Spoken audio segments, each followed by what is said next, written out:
አንድሬ ሳንቶስ 50 ሚሊዮን ፓውንድ በሆነ ጠቅላላ የዝውውር ክፍያና ከወደፊት ሽያጩ ላይ ደግሞ 10% ለቼልሲ በተካተተበት ኮንትራት ማንቸስተር ዩናይትድን እንደተቀላቀለ ተረጋግጧል። አንድሬ ሳንቶስ ምን አይነት ተጫዋች ነው? ምን አይነት ጥንካሬዎች አሉት? ምን አይነት ደካማ ጎኖችስ አሉት? እሱን እኔ በዚህ ቪዲዮ የምነግራችሁ ይሆናል። እናንተ ቪዲዮን ኮፒ ሊንክ እና ሪፖስት በማድረግ አብራችሁኝ ቆዩ። በመጀመሪያ በዚህ ዝውውር የተፎገረ ቡድን አለ ወይ? አዎ በደንብ አለ። የትኛው ቡድን የተፎገረው? ቼልሲ። ምክንያቱም እንደ አንድሬ ሳንቶስ አይነት አስገራሚ ፖቴንሻል ያለውን ተጫዋች በዚህ ዋጋ የተጫዋቾች ዋጋ በጣም በተወደደበት ሰዓትና ወደ ሻምፒዮንሺፑ ከወረዱ ከዌስትሃምን ከመሳሰሉ ቡድኖች ማቲያስ ፈርናንዴዝን የመሳሰሉ ተጫዋቾች 85 ሚሊዮን ፓውንድ እየተከፈለባቸው በጣም አስገራሚ ፖቴንሻል ያለውን ይሄንን ታለንት በ50 ሚሊዮን ፓውንድ ለማንቸስተር ዩናይትድ አሳልፎ መሸጡ ምናልባትም ቼልሲ በቅርብ ጊዜ ውስጥ ሊጸጸተው የሚችል አይነት ዝውውር ነው። ባሳለፍነው ሲዝን ለቼልሲ 43 ጨዋታዎችን ማድረግ የቻለ ሲሆን ከዛ ውስጥ በ25ቱ ቋሚ ሆኖ ነበር የጀመረው። 4 አሲስቶችንና 3 ጎሎችንን በማስቆጠር በድምሩ 7 የግብ ተሳትፎች ነበሩት። አንድሬ ሳንቶስ አብዛኞቹ ጨዋታዎች ላይ በምታዩት መልኩ 70%ን ዲፌንሲቭ ሚድፊልደር ሆኖ ነበር ለቼልሲ የተጫወተው። 17%ን ደግሞ ሴንትራል ሚድፊልደር ሆኖ ቦክስ ቱ ቦክስ ነበረ ሲጫወት የነበረው።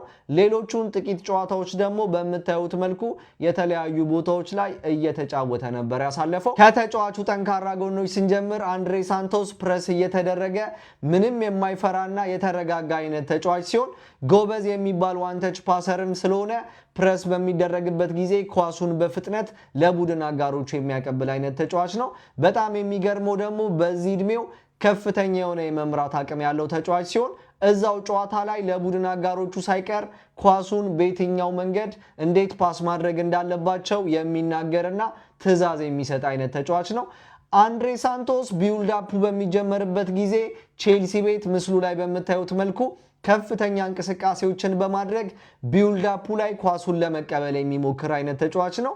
እሱ ኳሱን መቀበል የማይችል ከሆነ እንኳን ምስሉ ላይ እንደምትመለከቱት ካይሴዶን ለመሳሰሉ ተጫዋቾች ስፔስ እንዲያገኙና ፍሪ እንዲሆኑ ከፍተኛ የሆኑ እንቅስቃሴዎችን የሚያደርግ አሪፍ የሚባል አይነት ተጫዋች ነው።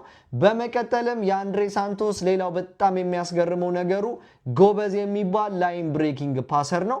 አንድሬ ሳንቶስ ባሳለፍነው የፕሪሚየር ሊግ ሲዝን ከ100 ፓሶች ተወስዶ አንድ ተጫዋች 100 ፓስ አድርጎ ከዛ ውስጥ ምን ያህሉን ላይን ብሬኪንግ ፓስ ያደርጋል በሚለው ዳታ አንድሬ ሳንቶስ ፕሪሚየር ሊጉ ላይ አሉ ከሚባሉ ሚድፊልደሮች ተርታ የሚሰለፍ አይነት ሚድፊልደር ሆኖ ተገኝቷል። አንድሬ ሳንቶስ ከሚያደርጋቸው 100 ፓሶች መካከል 15ቱ ቀጥተኛ ላይን ብሬኪንግ የሆኑ ፓሶችን ነው የሚያደርገው። በዚህም በምታዩት መልኩ ምስሉ ላይ አሉ ከሚባሉ ሚድፊልደሮች ተርታ የተሰለፈ ተጫዋች ነው። ለምሳሌ በሻምፒየንስ ሊጉ ቼልሲ ከባየር ሙኒክ ጋር በነበረው ጨዋታ ላይ ይሄንን የባየር ሙኒክን ላይን እንዴት ብሬክ አድርጎ ለኮል ፓልመር ፓስ እንዳደረገለት ተመልከቱ። ሌላው የአንድሬ ሳንቶስ ኳሊቲ ግራውንድ ዲውልና የሪያል ዲውልን በሚገርም ሁኔታ ማሸነፍ የሚችል ተጫዋች ሲሆን በዚህም ፕሪሚየር ሊጉ ላይ ካሉ ተጫዋቾች መካከል ፐር90 እሱን ዳታ ስንመለከት አሪፍ የሚባል ቁጥር ያለው አይነት ተጫዋች ነው።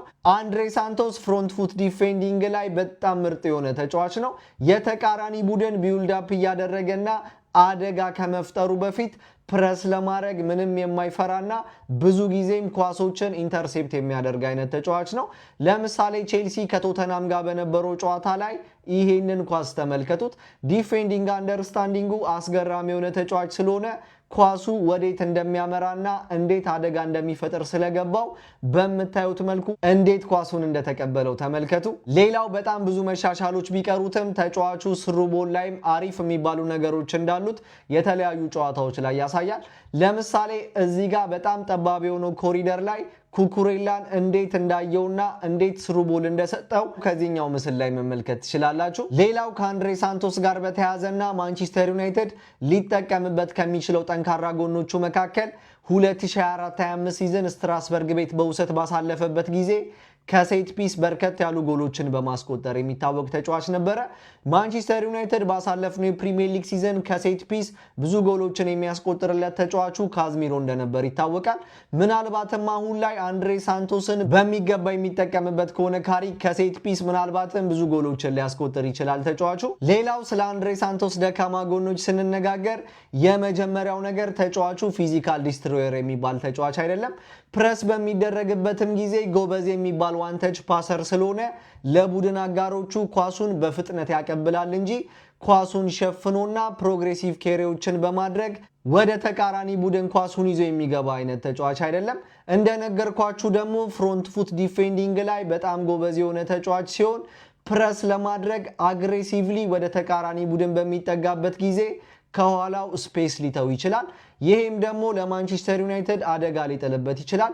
ከኮቢ ማይኑ ጋር የሚጫወቱም ከሆነ ሁለቱም ተጫዋቾች ሪከቨሪ ፔሳቸው ጥሩ የሚባል ስላልሆነ ማንቸስተር ዩናይትድ ተጋላጭ ሊሆን ይችላል። በዚህም የተነሳ ማንቸስተር ዩናይትድ አትሌቲክ የሚባል ዲስትሮየር ተጫዋች የማስፈረም ግዴታ ይኖርበታል። አንድሬ ሳንቶስ የነገርኳችሁ ጥንካሬዎችና ድክመቶች ያሉት ተጫዋች ሲሆን ማንቸስተር ዩናይትድ ቤት አስፈላጊውን ደቂቃ አግኝቶ የሚጫወት ከሆነ ወደፊት ትልቅ ደረጃ የሚደርስ አይነት ሚድፊልደር ነው። ልብ በሉ የእግር ኳስ ቤተሰቦች፣ ኤሊየት አንደርሰን ማንቸስተር ሲቲ 116 ሚሊዮን ፓውንድ የከፈለበት ተጫዋች ከኒውካስል 35 ሚሊዮን ፓውንድ በሆነ ጠቅላላ ክፍያ 2024 ላይ ኖቲንጋም ፎረስትን የተቀላቀለ ተጫዋች ነው። ልጁ በሰዓቱ አሪፍ ፖቴንሻል የነበረው ተጫዋች ሲሆን ነገር ግን አሁን በምናውቀው ደረጃ ላይ የሚገኝ አይነት ተጫዋች አይደለም። ማንቸስተር ዩናይትድ አንድሬ ሳንቶስን በተገቢው መንገድ ዲቨሎፕ የሚያደርገው ከሆነ ልጁ በትልቅ ደረጃ መጫወት የሚችል አስገራሚ ፖቴንሻል ያለው ተጫዋች ነው። በመጨረሻም ይህን ዝውውር እንዴት ታየዋለህ ካላችሁኝ ማንቸስተር ዩናይትድ ለወንድሙ ድርቆሽ ልኮ ላፕቶፕ የተቀበለውን ልጅ ይመስላል ነው መልሴ። ለማንኛውም ቤቱ ከተመቻችሁ ፎሎ ማድረግ እንዳይረሳ። ይመቻችሁ።